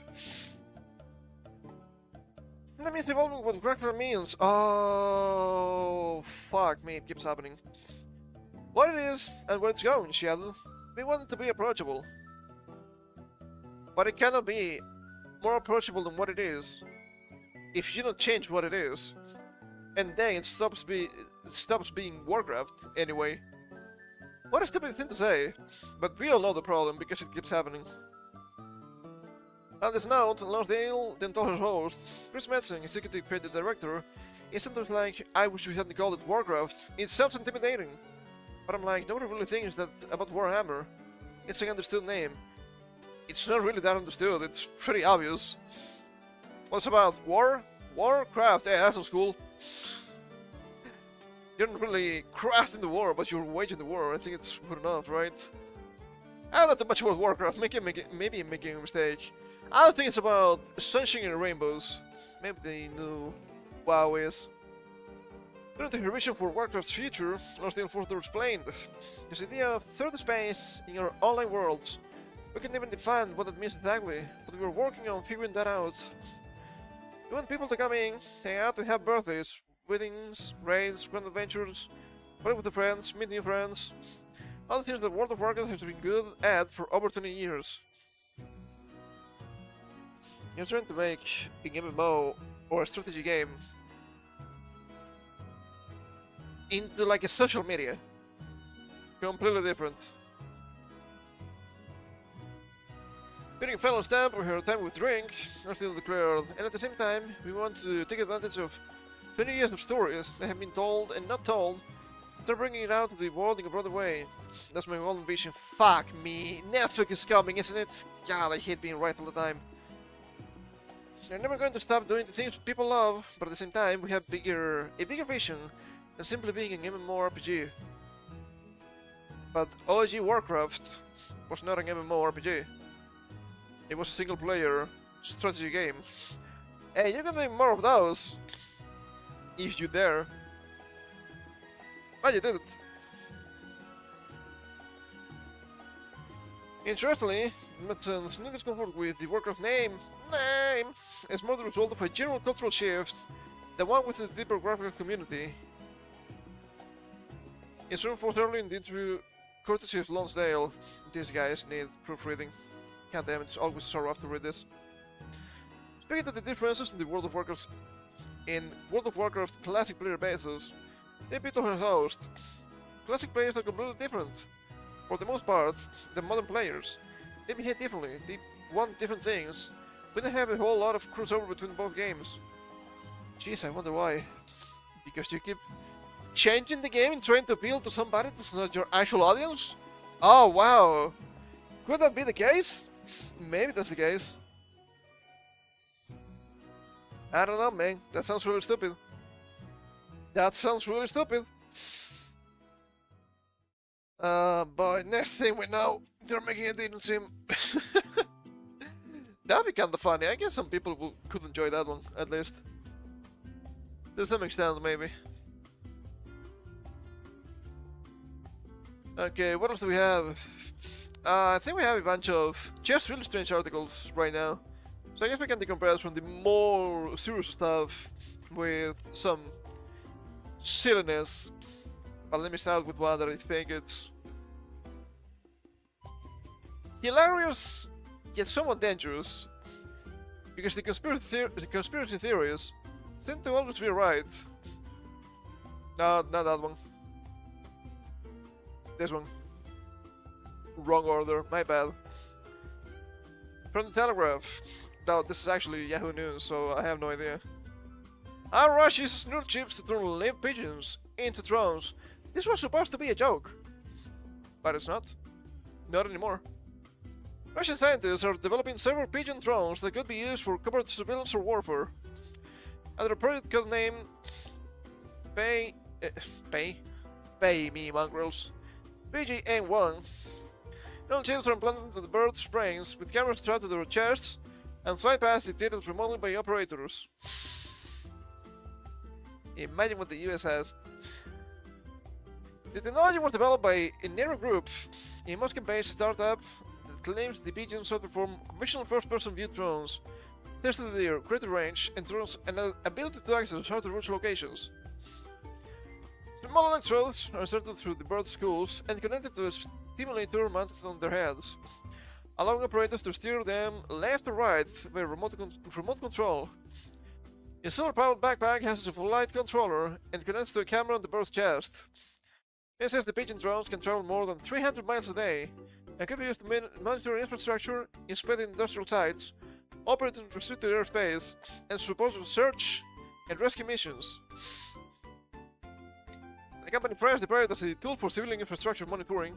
Experts warned the technology could easily be adapted for military use. I mean, yeah, it's probably just for military use anyway. It happens all the time, come on. Questions have also been raised about Nero's funding and political ties.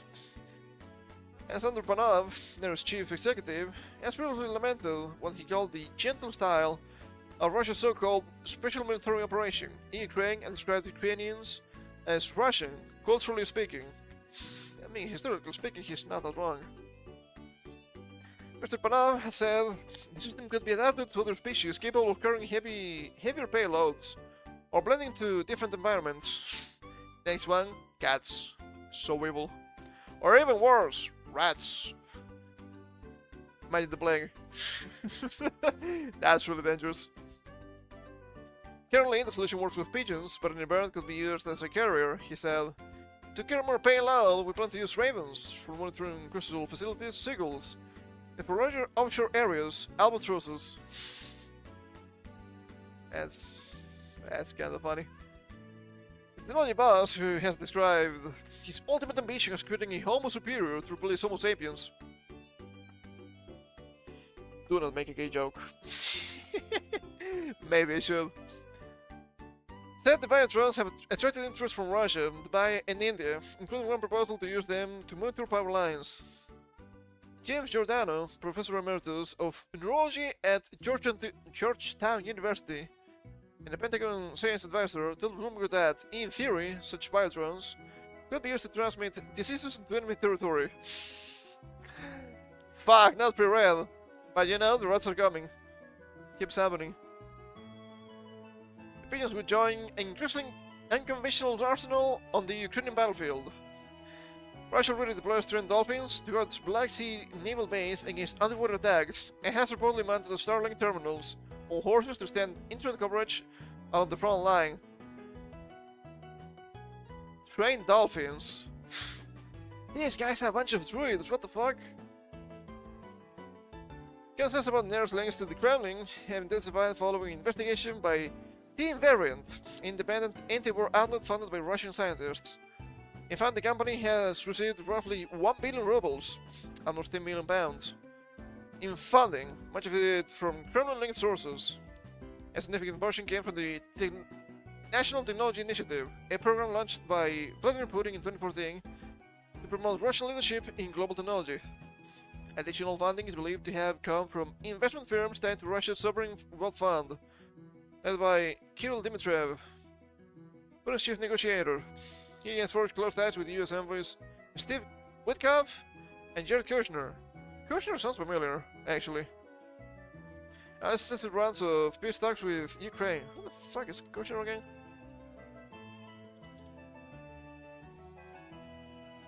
Politician, is that why? Oh, that's why he sounds so familiar. What the fuck is wrong with you? That's why he sounds so familiar. He is Ivanka's husband. That's why. Team Variant has reported that Nero receives money from a fund linked to sanctioning oligarch Vladimir Poltanin. Okay, that's kind of funny.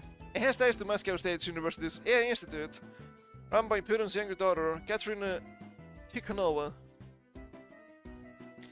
In January 2025, Nero unveiled what it claimed was the world's first rat connected to AI. Is this social media or is this just actual AI? I wonder. Allowing to access only information and answer questions via keyboard. The company has previously said it altered cows' brains to increase milk production. Imagine what they can do with you. If Nero's experiments succeed, Russia will become one of only a handful of countries to develop operational biotron technology. Last year, Chinese scientists created cyber bees using ultra-wide brain controllers to direct the insect's flight. Not the bees! Not the bees! Spokesman for Nero Group said, "We make every effort to ensure that our biotrons is exclusively for civilian purposes, with no concealed or secondary use. Among other things, we thoroughly check the intentions of all our partners and counterparties." I mean, that sounds nice, but we all know that if it can be used for the military, it will be used for the military. Because why wouldn't they? As long as it's useful. The company denied being aware of any relationship between its investors and the Russian government, adding, "It's worth noting that government support is a common, widely accepted worldwide practice. In all major countries, breakthrough technologies are supported by the state."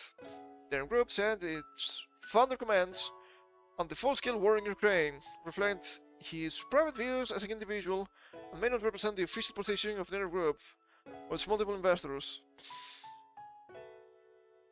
They have actual fucking pigeon drones. Do you believe this? Do you really believe this? That's crazy. That's absolutely insane to me.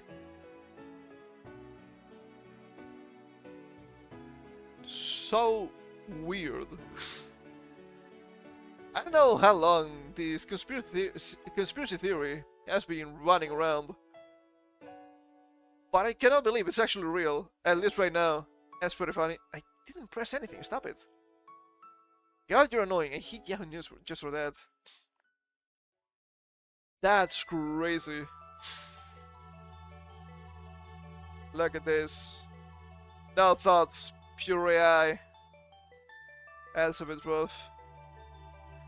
Speaking of no thoughts, I guess that's a good segue for the next thing we have here. From Unilad, whatever this is. Scientists reveal first generation ever to be less intelligent than their parents. Well, well, well. Isn't that surprising? It's not. They have broken a pattern of human development that has existed for at least the last 200 years. Excuse me.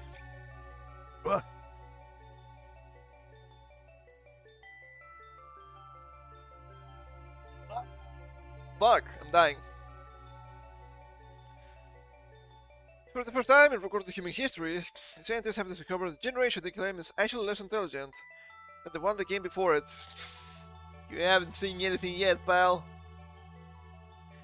The scientist, Dr. Jared Cooney Horvath, correction needed, who previously worked as an indicator, argues that people in Gen Z have become cognitively stunted as a result of their over-reliance on new technology, like smartphones. I mentioned this the other day, and I'm still completely right. You cannot just use all of this technology as a crutch. You're not using it as an enhancement. That's the problem.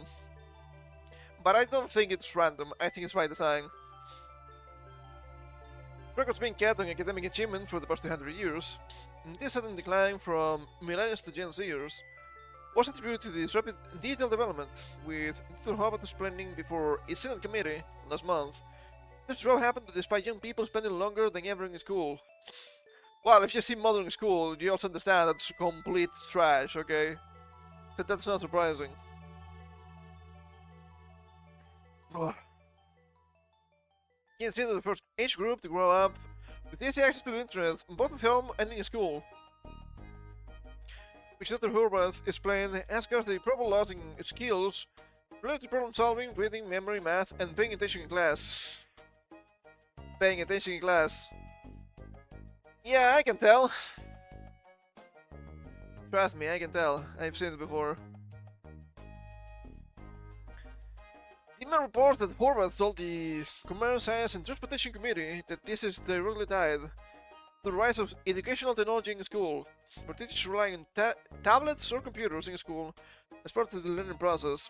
Okay, they can be useful, but it's not as useful as having the physical objects. I don't know why, but just learning with actual books and writing stuff down by hand is really useful for learning. So make of that what you will. Neuroscientists claim that humans have not developed over the course of millions of years of evolution to digest short video clips and sentences and convert them into understanding and memory, instead having to work at a novel or think through a complex idea. I mean, yeah, of course it's gonna completely crash the attention span. On January 15th, Horvath told the committee, more than half the time teenagers awake, half of it spent staring at the screen. Humans are biologically programmed to learn from other humans and from deeper study, not moving through screens or bullet point summaries. I watched this tweet, I didn't save it, what a shame. I was thinking, see, look at this, when you use AI, you come up ahead. And people were like, oh, this guy is stupid. That graph is not saying that. It's showing, through in practice, if you use AI, you like overscore by 48%, but during the tests, you underscore by 17%. You're using it as a crutch. It's not actually helpful for learning. I've been saying this for a long time, but until everything crashes and burns, nobody will get it. As usual. Continuing his argument about human evolution, Horvath explained that, as social creatures, we have developed to learn from each other in face-to-face discussions, not a short video, YouTube video, or AI summary. I mean, to be fair, you can learn a lot from videos in YouTube, but I guess it's also a case of skill. You need to know how to do it. In the act of looking at the screen can disrupt the process through which our brains store information, as well as further our ability to focus. He also argued that it was not a case of developing better apps, but returning to how humanity had evolved to process information. Horvath said, the answer appears to be the tools we are using with schools to drive that learning. If you look at the data, once countries adopt digital technology while in schools, performance goes down significantly. Calling for a sea change in how those in power look at education, Horvath asked legislators, what do kids do in computers? Do you scheme? You can also scheme on normal books anyway. But yeah, I think scheming is easier on computer. We gotta do it here sometimes. We just did it today, actually.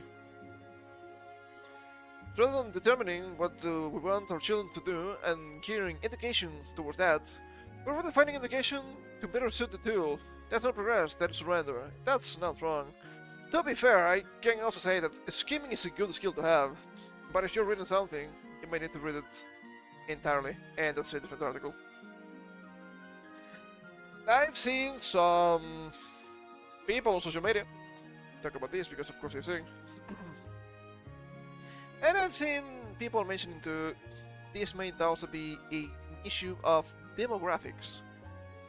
Which brings an interesting point. Because of course, Gen Z is probably the most diverse of them all. And I know people don't like when we say this, but sorry, it is the truth. People are not created equally. So you're gonna see big differences between different demographic groups. You also have some, I guess, Darwinism, maybe just inverse Darwinism to some extent. For example, it's not necessarily the survival of the fittest, which is a bit of a problem, because there has been a huge amount of abortions. Most of them just elected because, why wouldn't you? You can just do it. I mean, sure, you can just do it, that doesn't mean it's good. So, a lot of people that are smarter and intelligences to a great extent inherited from the parents. A lot of average to smart people don't have kids nowadays because it's difficult. Because they understand they might not have enough resources to do so, and some of them are just jaded with the current state of the world in general. And usually, who do you see having a lot of kids? Low class people. I don't mean this as low income necessarily. I mean low intelligence. Because they don't have the future in their minds, which is a bit weird. So that's why we have this strange inverse Darwinism nowadays. So of course, if stupid people have a billion kids and smart people barely have any kids, yes, you will have a lot of stupid people. Also, doesn't help that you keep importing millions and millions of retards from outside. But that's a different issue, I suppose. What else do we have here, boy? We have some weird shit today, let me tell you. We have...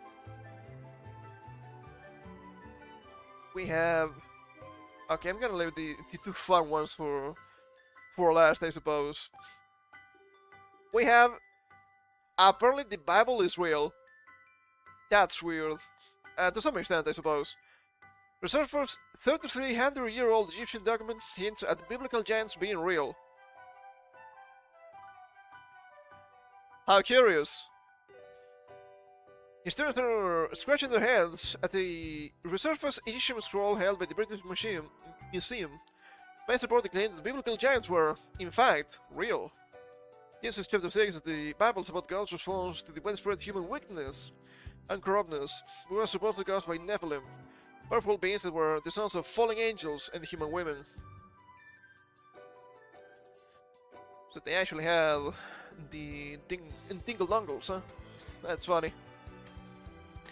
Here are the sons who were described as giant beings, are referred to as men of renown that caused widespread chaos, which prompted God to cleanse the earth by destroying all creatures under the sky with flood waters.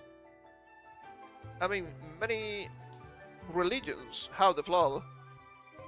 So that's interesting. I wonder what all of that was about. Fast forward to now. Instead first, a 3,300-year-old document that's been in the British Museum since 1839. It has reignited the interest of the Associates for Biblical Research, a religious organization in Pennsylvania. Historians and researchers believe that these men of renown giants might have actually been real. The ancient document, which is believed to be from the 13th century BCE, talking about the Bible, just say before Common Era, you people. Mentions dragons with the Shusu people, who are supposedly 8 feet tall, the scare Israelites, as originally reported by the Daily Mail. How much is 8 feet? That's quite a lot, right? Let's see. Oh yeah, it's almost 2.5 meters. That's a lot. I mean, especially back in the day with not insane nutrition. Yeah, that's a bit weird. I expected it bigger, to be fair, but I mean, 2.5 meters is still really big. The connected does that Anastasia first is proof beyond what is said in the Bible that James existed. Numbers 13:33, a verse from the Old Testament, also hints at Israelites coming across these large figures. And there we saw the giants, the sons of Anak, which come to the giants. And we were in your sight as grasshoppers, and so were in their sight. Hold up. Do I need to blow my nose? I think so. Give me a second. It's really rough today. It's so humid.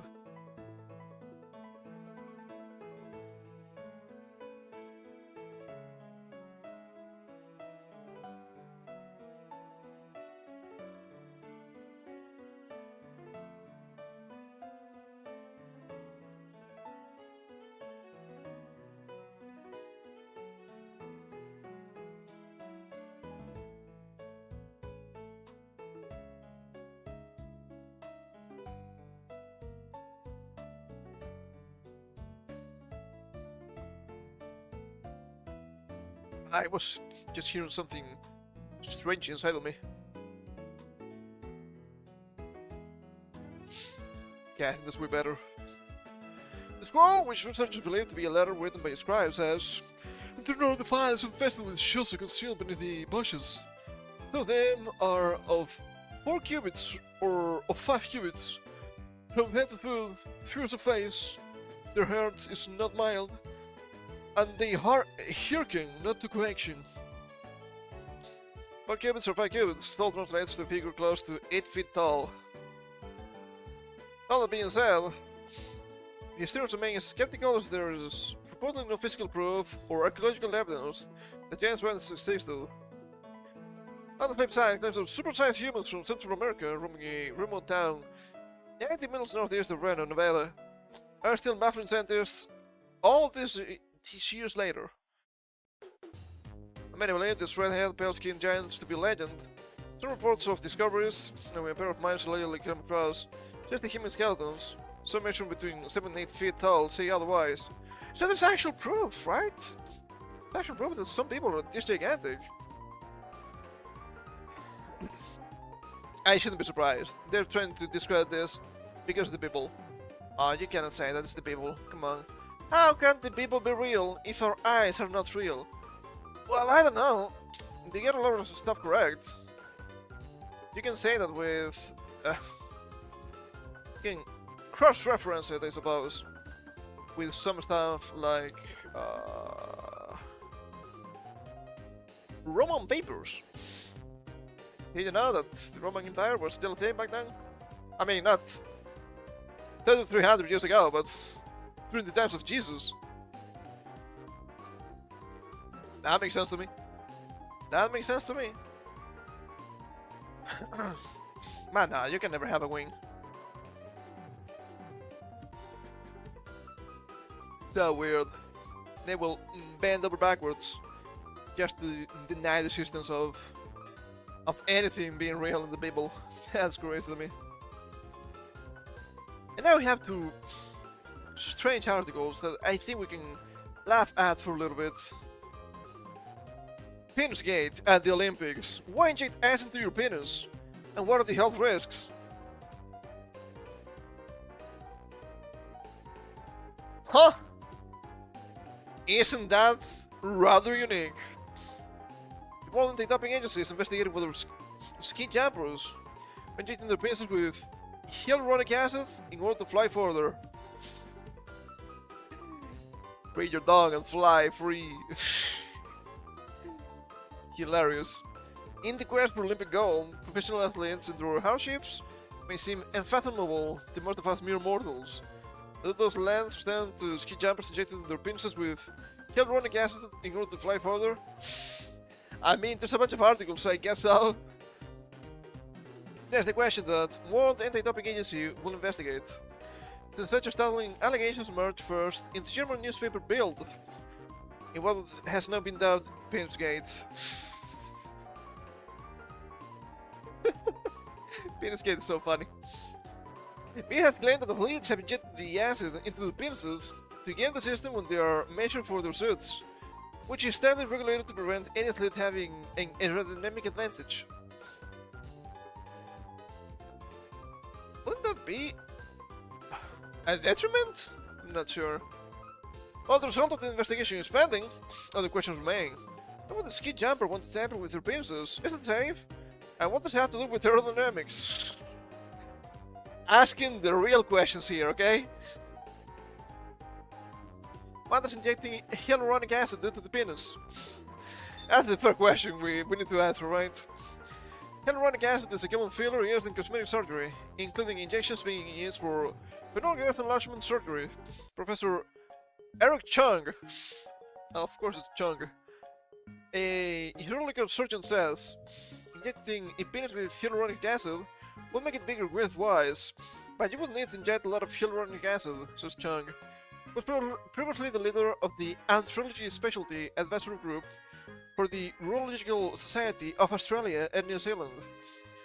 Hyaluronic acid is temporary in effect and is to a top up every 6 to 12 months, depending on absorption and migration of the particles, Chung says. That migration sounds a little bit scary. Where is it going? Oh boy. What is getting big now? Not the brain, that's for sure. And has been exacerbated to ski jumping.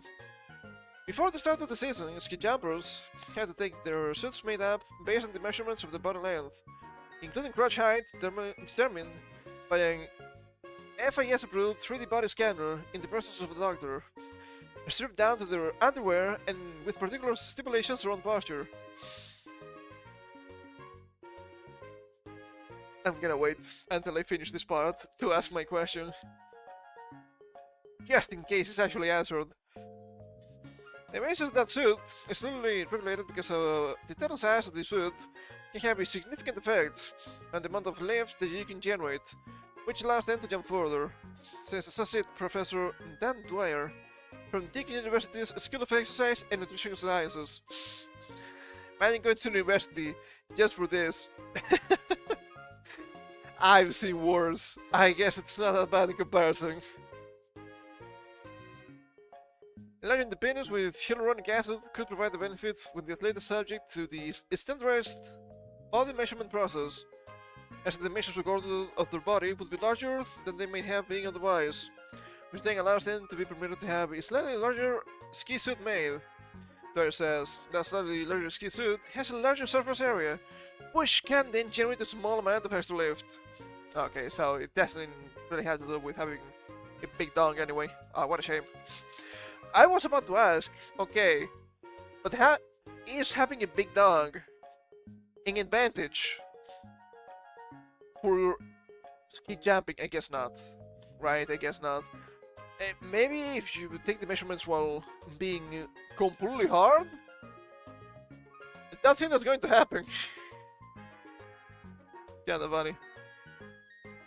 Sandro Portilli, assuming it's an Italian name, the men's race director of the International Ski and Snowboard Federation, says, every extra centimeter on your suit counts. If your suit has a 5% bigger surface area, you fly further. Of course, this is a competitive sport, and everyone's on the limit with the rules because everyone wants to win. I mean, yeah, of course. But it's kinda funny. What are the risks? Someone's injecting a penis with hyaluronic acid carries significant risks, both in the short and long term. Okay, do not do this, okay? Do not increase your dong in this way. That's gonna be a big no-no. Poor injected technique or incorrect dose would cause penile pain, orgasmesis, disfigurement, deformity, infection, inflammation, sensory change, and sexual dysfunction. In rare instances, infection can spread to cause gangrene, tissue necrosis, and loss of the penis. You wouldn't want to lose your dick, would you? Yeah, I don't think that's a funny one. Oh boy, they took a dark turn. But that kinda makes sense. Didn't fuck around with the dick. That seems really ill-advised, after all.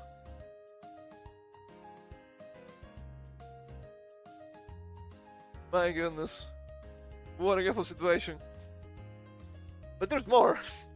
If you thought we only had penis gates, you're incredibly mistaken. I think a lot of people have been thinking about this one. Because it's really funny. Hospital evacuated after 8-inch World War I artillery shot discovered in patient's butt. You cannot tell me now that size doesn't matter, okay? 8 inches, my goodness! What a bullet. Cannon? Bomb? I'm not quite sure. He had some explosive indigestion. Yeah, no, it was not that one. It was something worse. We all know what it was. Hospital in France was evacuated after a male patient, of course it was a guy. French. 8-inch artillery shell in the ass. Checks out. As a male patient arrived with a World War I artillery shell lodged in his backside. According to the bombshell report. Do not call it the bombshell report, please. The unnamed 24-year-old had been rushed to the Rangel Accident and Emergency Unit in Toulouse late Saturday night, the Daily Mail reported. The poor fellow was in a state of extreme discomfort, having inserted a large object up his rectum, and instead the source said, something went wrong, right, French boy? Oh my god, what the hell? He has exploded World War I shell similar to the one found lodged in the patient's anus. I mean, I'm assuming it was not the rusty. If it was, you have bigger problems than this 8-inch.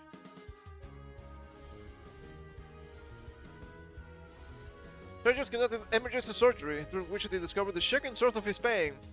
A live 8-inch bombshell from 1918 had been lodged inside him, the Sun reported. Yeah, that was an explosive session of, well, you know, bring a potential fire in the... Do not call it a fire in the hole, please. You're being too funny in your post. Only I can be the funny guy here. During a potential fire in the hole in hospital, medical personnel alerted the bomb squad and fire brigade and evacuated the facility. Meanwhile, the security perimeter was formed around the medical center as the authorities investigated the explosive situation. Well, he's not gonna feel this hot ever again, I hope. Fortunately, the rotary munition, which was also pointed over an inch wide, was not the only threat. Over an inch wide. We know exactly what was going on here. I don't think the article is gonna mention it here, but we fully understand. This was not an accident. This was not a mistake. This was a makeshift, you know. The bomb disposal experts took the shell with them when the patient, a French national, remained at the hospital so he could recover from surgery. And people have the audacity to ask me, but why would you hate the French? Huh? That's so Reddit. And then they do stuff like this. Do you think it's not justified? It's justified, just a little bit. You have to give me a little win sometimes. Come on. It was clear how the antique ordnance ended up in the man's posterior, but experts suspect the combustible could have been the result of a party stunt gone awry. Party stunt? I guess we can call that now. Okay, see also, the governments keep tracking of what people get stuck in their butts. These were the worst items last year. Do we wanna know? Maybe. Maybe we do. What? Do not move about! Stop moving! That's what the French guy said, I bet. However, Francis Ladepage newspaper wrote that medical staff in Toulouse are accustomed to treating victims injured during sexual games. Well, with this game you're only going to lose, I'm afraid.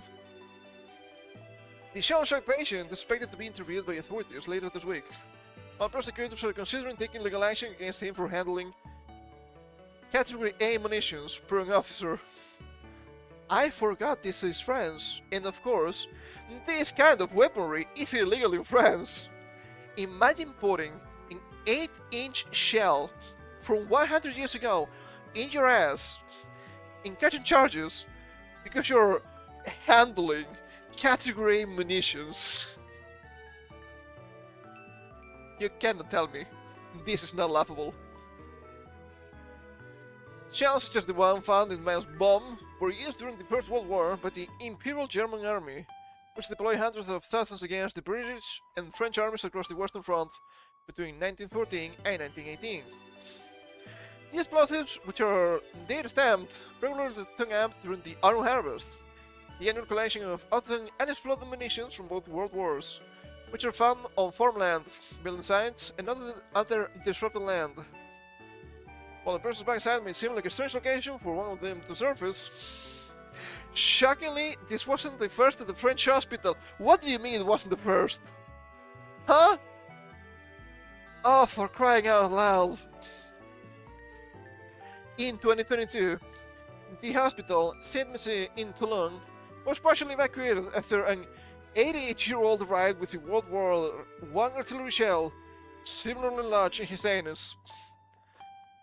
The guy was just reminiscing the war times, I guess. What? I mean, extreme idiots and freak accidents. I think those guys are really correct.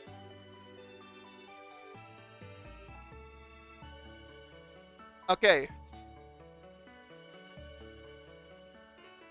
Hold up. Let us open this. We need to peruse. Stop moving about! You're so annoying. This one.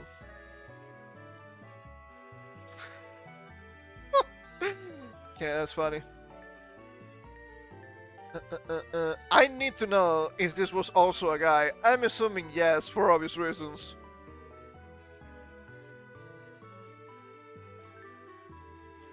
Can you stop moving about, please? No, you cannot. Oh, I hate this website with a burning passion. It just keeps refreshing and moving.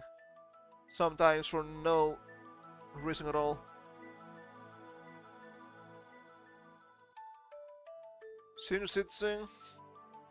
He is rectum. He was a man. Okay.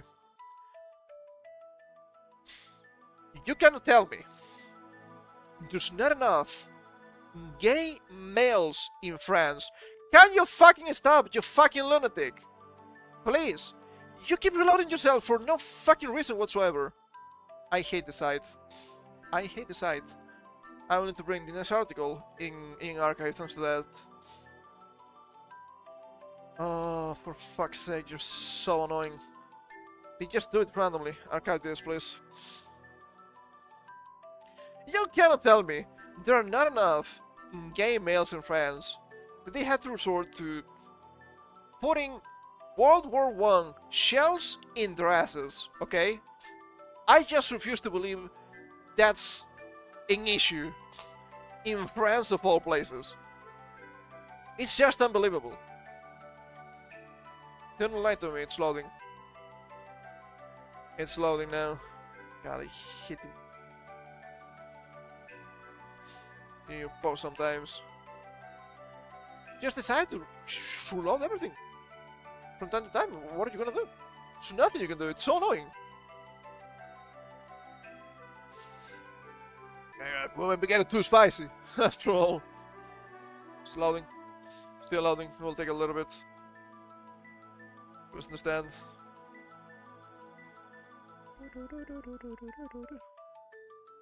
It stopped reloading now. Why? Why are you like this? I just don't understand this sites. I guess I can just bring this back up, I suppose. Now we're curious. Now we must know. The government's keeping track of what people get stuck in their butts.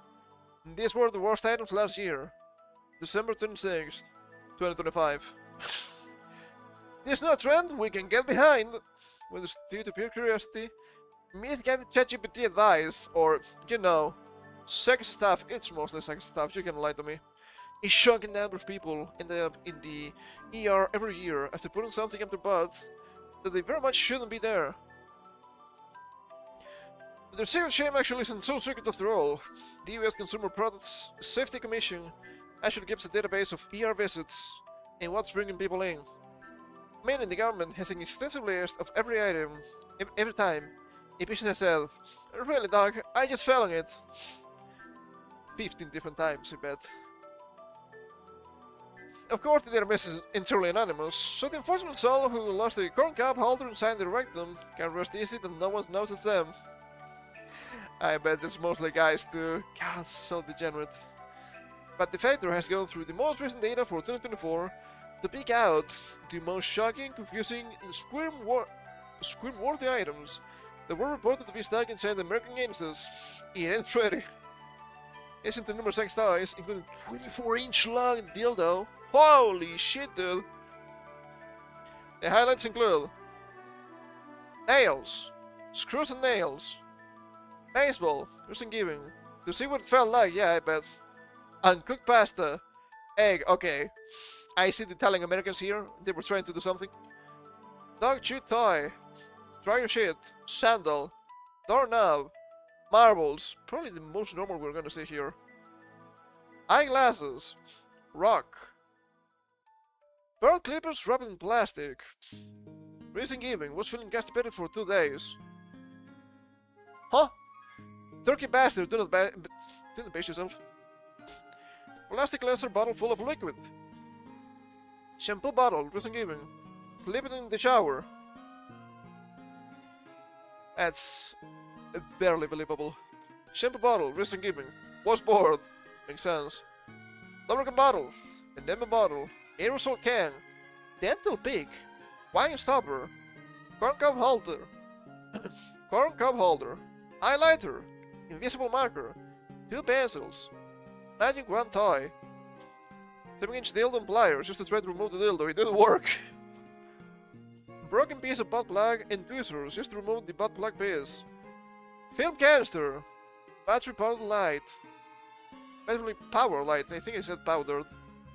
Flashlight. Plastic hanger with the side of hanger cut off so you can try to the ER. A penny. Light bulb. Glass side first. The bulb got sucked up due to suction effect. Vape pen. Corn cob style pipe. Second corn cob mention. Rubber gasket. Piece of nose hair trimmer. Regular travel toothbrush. Baton and hair tie. Why? Some of these I didn't understand. Somebody was getting a little bit too freaky and made a mistake. Huh? What about the rest?